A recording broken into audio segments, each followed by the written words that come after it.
This image, much like Avondale, I feel like, has so much movement in it. It's an image, an interpretation of Jesus outside of Capernaum on a hill, breaking bread and fish and feeding 5,000. And John says men, and Luke says men, feeding 5,000 men, which means if they had their families, let's say they had small families, which they didn't, a family of four times 5 turns into 20,000 people, right? And they didn't have small families.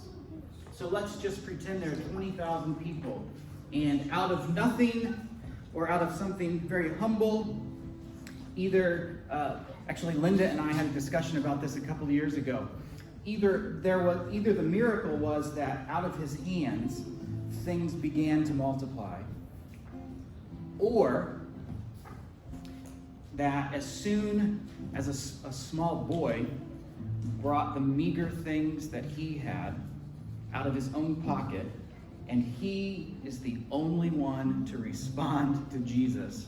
Everybody else, all the adults are like, okay, we'll pull out our food and share.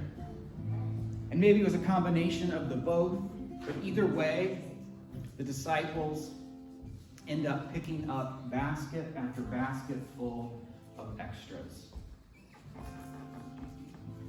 It's not just the cup was filled, it's that the cup runs over. And that's what I want to invite you to this morning. In the midst of whatever is going on in the world, to have your cup not just filled, but overflowing. Our call to worship, would you please stand if you are able. I'll call, and then in the bold, let's respond. So often it is easier to cry and bewail our difficulties. Jesus walked the ways of struggle and fear as we do now.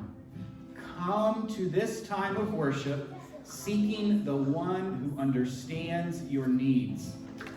We come with hope and faith that we will receive nourishment for our hungering souls.